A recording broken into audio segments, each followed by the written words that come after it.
Hello guys, Radhe Radhe. आज के इस वीडियो पे हम लोग पढ़ने वाले हैं टॉपिक एसेल हेलमिंथेस।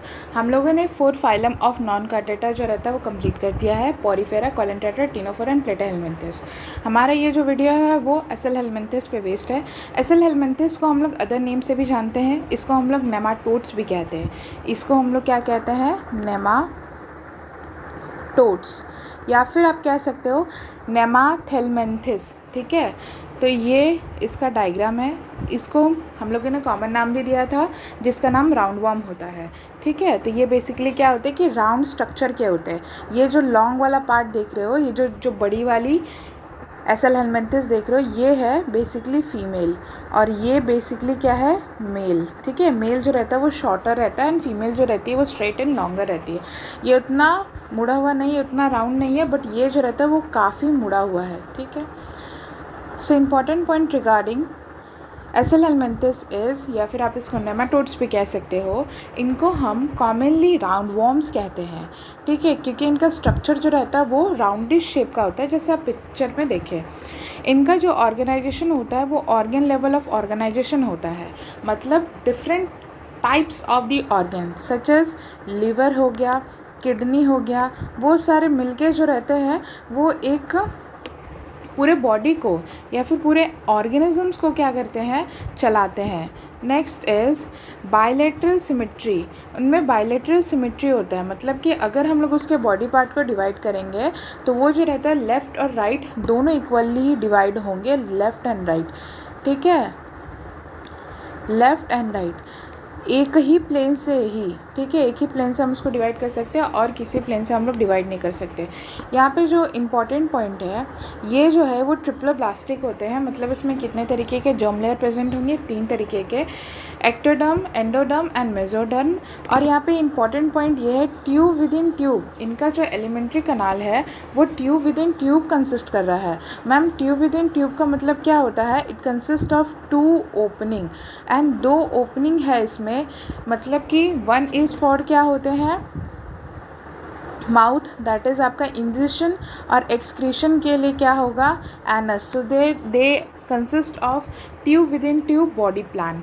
नेक्स्ट क्या होता है कि ये जो रहती है ये सीडोकोलमेट, ये ऐसा फाइलम है जो कि सिर्फ और सिर्फ सीडोकोलमेट होता है। मतलब इसमें क्या होते हैं कि जो मेसोडर्म होता है वो एक्टोडर्म और एंडोडर्म के लाइनिंग को पूरी तरीके से लाइन नहीं करता है, वो पूरी तरीके से घेरता नहीं है, इसलिए इसको क्या बोला जाता है? सीडोकोलमेट, क्योंकि आधा कैविटी रहता है, आधा कैविटी नहीं रहता between the germ layer. Next point is इनका जो हैबिटेट होता है वो टेरिस्ट्रियल होते हैं। ठीक है, टेरिस्ट्रियल होते हैं, एक्वाटिक भी होते हैं मैम, और ये mostly endoparasites in the plants and animals.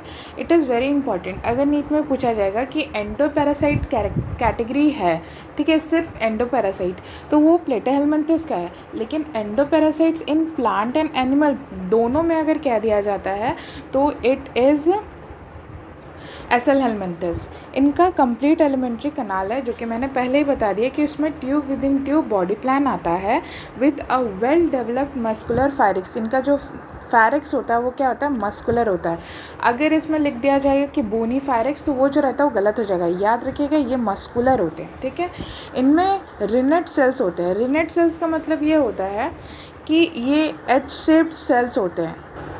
ये एच शेप्ड सेल्स जो रहते हैं ये बेसिकली इनका काम क्या रहता है?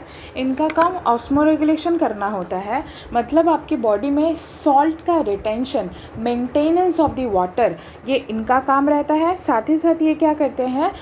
आपके शरीर से एक्सक्रीशन का भी काम करेंगे। ठीक है, जो एसेल हेलमिंथेस के शरीर है उसमें जो रिनेट सेल्स होते हैं वही क्या होता है कि एक्सक्रीशन के लिए रिस्पॉन्सिबल होता है।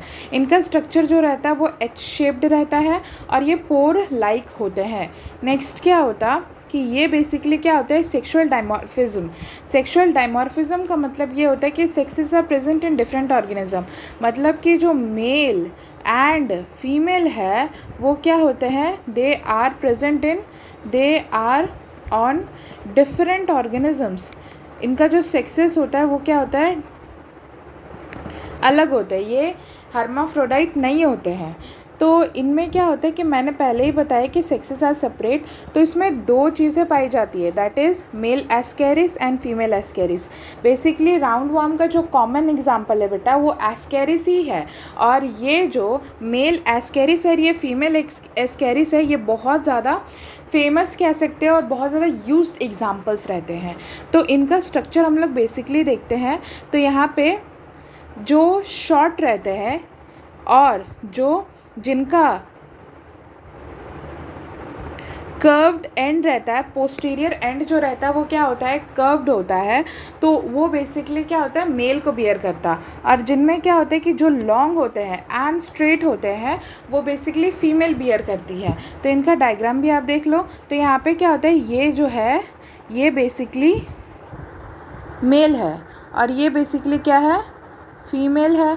अब यहाँ पे क्या है कि इनका जो पोस्टीरियर एंड होगा वो क्या होता है, कर्व्ड होता है, ठीक है, सिकड़ा हुआ इस तरीके से मुड़ा हुआ रहता है, और इनका कर्व्ड एंड जो रहता है मुड़ा हुआ नहीं रहता है। तो this is the difference between the male and female Ascaris.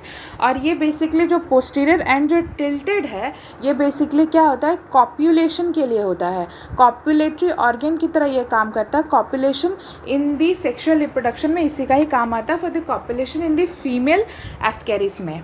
Next is इनका जो रेस्पिरेशन होता है वो through the body surface by the diffusion होता है, मतलब पार्टिकल्स का बॉडी सरफेस में डिफ्यूजन होगा तभी इनका रेस्पिरेशन होता है, otherwise they do not have a particular respiratory organ. इनका जो स्केलेटन होता है वो हाइड्रोस्केलेटन होता है, हाइड्रो मतलब पानी, ठीक है। तो इनका जो रहता है कि स्केलेटन होता है वो क्या होता है, हाइड्रोस्केलेटन रहते हैं। इनमें नर्व रिंग्स एंड गैंग्लियंस भी प्रेजेंट रहते हैं। ये स्ट्रक्चर नर्व रिंग और गैंग्लियन मैं नर्वस सिस्टम में बता दूंगी। बेसिकली ये न्यूरॉन का जो रहता है ये स्ट्रक्चर, ये साइटोन होता है, एक्सॉन टाइप को ही बोलते हैं, गैंग्लियन रहता है, और यहाँ पे क्या होता है कि नर्व्स रिंग्स भी बनते हैं, तो उसको हम लोग क्या कहते हैं, नर्व रिंग। तो बेसिकली इनमें नर्वस सिस्टम डेवलप्ड रहता है। ज़्यादा डिटेल में हम लोग नर्वस सिस्टम में ही पढ़ेंगे।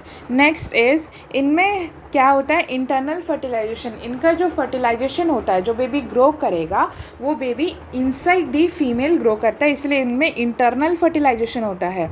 इनमें डायरेक्ट और इनडायरेक्ट डेवलपमेंट होता है, मतलब डायरेक्ट भी प्रेजेंट है, विदाउट द लार्वल स्टेज से पास होके भी वो प्रेजेंट है, एंड इनडायरेक्ट जिसमें क्या होता है कि लार्वल स्टेज प्रेजेंट रहता है वो भी प्रेजेंट रहता है। इनमें सेंसरी ऑर्गन्स भी होते हैं जो सेंसेस के लिए होते हैं। पैपिली जो कि टैंगो रिसेप्टर होता है, tango receptor basically touch receptor को बोलते हैं, ये बेसिकली क्या होता है, टच रिसेप्टर होता है। एंड एम्फिड्स एंड फैस्मिडो जो रहता है वो कीमो रिसेप्टर रहता है। कीमो रिसेप्टर बेसिकली क्या चीज़ को सेंस करता है, केमिकल्स को सेंस करता है, इसीलिए ये दोनों जो रहते हैं, ये सेंसरी ऑर्गन्स जो रहता है वो राउंड वॉर्म में बेसिकली प्रेजेंट रहता है। हालांकि ये एनसीईआरटी में मेंशन नहीं है, बट फिर भी आप अपनी नॉलेज के लिए जान के रखो। इनके एग्जांपल्स हैं, पहला एग्जाम्पल जो है मैंने बोला कि कॉमन एग्जाम्पल लिया जाता है एस्केरिस को ही, ठीक है। तो ये एस्केरिस है, इसमें जो वुकेरिया है वो क्या है, फिलेरियल वॉर्म। इसको ये एक तरीके का एलिफेंटेसिस डिजीज़ होता है, वो मॉस्किटो बाइटिंग के कारण होता है, उसमें वो एक एजेंट की तरह काम करता है, लेकिन जो मेजर जिसके कारण डिजीज़ होता है, जिसके कारण हार्म होता है, वो क्या होता है, फिलेरियल वॉर्म ही होते हैं। उनमें क्या होता है कि वॉर्म्स का प्रेजेंट हो जाता है उनके बॉडी में, जिसके कारण उनका जो लोअर लिम्फेटिक सिस्टम होता है वो एक एलिफेंट की तरह फैल जाता है, इसीलिए उसको क्या कहते हैं, फिलेरिया, या फिर उसको हम लोग क्या कह सकते हैं, एलिफेंटेसिस, ठीक है। तो वो जो रहता है वो वुकेरिया वॉर्म, जिसको फिलेरियल वॉर्म भी कहते हैं। बेसिकली इसका पूरा नाम वुकेरिया बैंक्रिप्टो या फिर वुकेरिया मलाई होता है। तो ये इन वॉर्म्स के कारण ही उस फिलेरिया होता है। एंक्लियोस्टोमा जो रहता है उसको हम लोग क्या कहते हैं, हुकवॉर्म, इसको हुकवॉर्म कहते हैं, एंक्लियोस्टोमा। लोई को हम लोग क्या कहते हैं, आईवॉर्म। एंड एंटेरोबियस को हम लोग पिनवॉर्म कहते हैं।